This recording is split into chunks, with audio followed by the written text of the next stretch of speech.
কিছু মানুষ আছে খুবই বিরক্তকর, এতক্ষণ ওঠে নাই মানুষগুলি। বয়ান শুরু করছি, আপনার প্রস্রাবে ধরছে, হাজত, আপনি আগে কি করছেন? হ্যাঁ, এই মানুষগুলি এরকম কেন?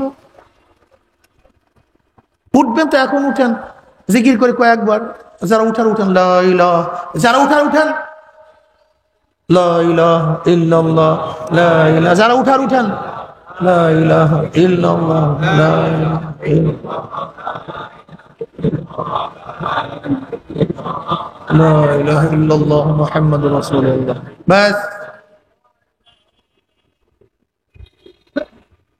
আমি ভাই তো অন্য অন্য বক্তাদের মতো না যে আপনারা উঠবেন, বসবেন, শুনবেন না শুনবেন আর আমি বলতেই থাকবো, সুর মারতেই থাকবো। আমার সময় বহুত দাম, অনেক কষ্ট করে এখানে আসছি, আমার সময় অনেক দাম। কাজী অ্যাটিটিউড প্লিজ, একেবারে তন্ময় হয়ে কথা শুনতে হবে। বসছেন ঠিক মতো বয়ান শুনবেন, বসবেন না কোনো আপত্তি নেই, ঠিক আছে না? আলহামদুলিল্লাহ। আল্লাহ আমাদের সবাইকে তৌফিক দান করেন। ক্লাসের মধ্যে ছাত্র যদি ওঠা বসা করে, ওস্তাদ পড়াতে পারে? এটা তো ক্লাস ভাই, এটা দর্স, এটা সোনাবানের পুঁতি না যে কতক্ষণ শুনলেন বা সাইডে গেলেন না। আমি যে কোনো একটা জিনিস বুঝাবার চেষ্টা করব। যদি আপনারা নাই বুঝেন, এখানে বসছেন কেন? আপনাকে কেউ বলছে এখানে বসার জন্য? উঠবেন কেন? এটা কোন ভদ্রতা? বয়ান শুরুই করতে পারলাম না, এর মধ্যে আপনার বাস হাজত হয়ে গেছে। আল্লাহুম্মা সাল্লি আলা মুহাম্মাদিন নাবিয়্যিল উম্মি ওয়া আলিহি ওয়া সাল্লাম তাসলিমা। সূরা আসর, আল্লাহ পাক সময়ের কসম কাটছেন, ওয়াল আসর আই কাসামতুল আসরা। কোরআনের মধ্যে কসম বহুত জায়গায় আসছে। কসম কেন করা হয়?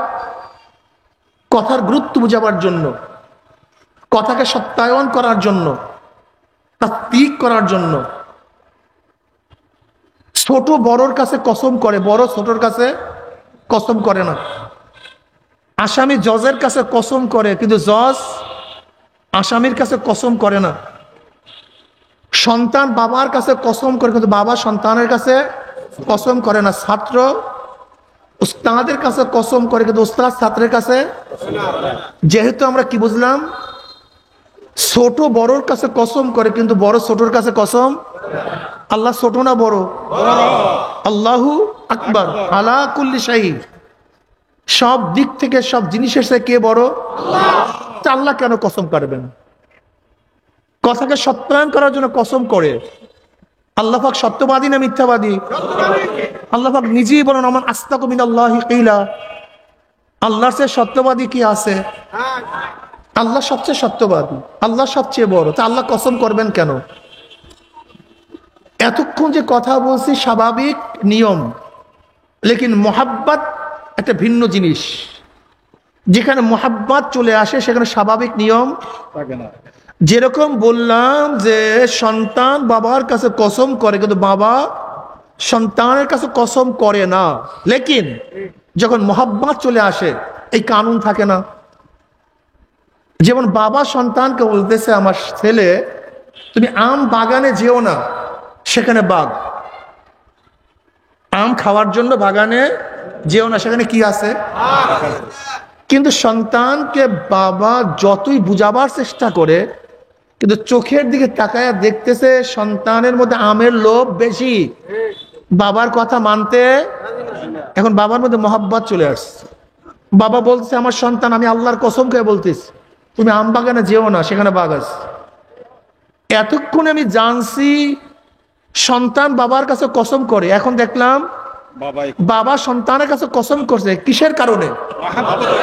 মহব্বতে জোশ মারছে, হুশ নেই। যে সন্তান সেখানে চলে যায় ধ্বংস হয়ে যাবে। এখন বাবা কসম, আল্লাহর কসম করে বলছে সন্তান যায়ও না, সেখানে বাঘ আছে। ঠিক আল্লাহ পাক অনেক নসিহত আমাদেরকে করছেন। আল্লাহ পাক রব্বুল আলামিন ওয়াসিররু কাওলাকুম আও ইজহারু বিহি ইন্নাহু আলিমুম বিযাতিস সুদূর, অন্তর্যামী কে? যা প্রকাশ করেন জানে কে? যা গোপন করেন জানে কে? আল্লাহ পাক আমাদেরকে অনেক নসিহত করছেন, কিন্তু আমাদের দিকে তাকায় আল্লাহ পাক দেখতেছেন বন্দার খেয়াল গুনার দিকে, বন্দার খেয়াল অমান্যতার দিকে, বন্দার খেয়াল দুনিয়ার দিকে। মাওলার মধ্যে মোহাব্বত চলে আসছে। এবার মাওলায় কসম করা শুরু করছেন। মাওলায় কসম করছেন কথাকে সত্যায়ন করার জন্য নয়, বরং মোহাব্বতে পড়িয়া, নিজের ছোট ভাবিয়া না, বরং বন্দার মোহাব্বতে পড়িয়া। যেহেতু বন্দাকে, মোমেনকে আল্লাহ পাক অনেক মোহাব্বত করেন, আল্লাহ পাক নিজে ঘোষণা দেন আল্লাহু ওয়ালিউল্লাযিনা আমানু, আল্লাহ পাক মোমেনদের বন্ধু। আল্লাহ পাক মোমেনদের, আল্লাহু ওয়ালিউল্লাযিন, আল্লাহ বন্ধু ওই সমস্ত লোকদের যারা ঈমান এনেছে। আল্লাহ পাক নিজেই ডিক্লেয়ার দিয়েছেন আল্লাহ পাক কার বন্ধু। আর আল্লাহ পাক অন্য জায়গায় ঘোষণা ওয়াল্লাযিনা আমানু আশাদ্দু হুব্বাল লিল্লাহ, যারা মোমেন তারা আমি মাওলাকে সবচেয়ে বেশি মহব্বত করে। এর জন্য আল্লাহ পাক রব্বুল আলামিন জায়গায় জায়গায় কসম করছেন।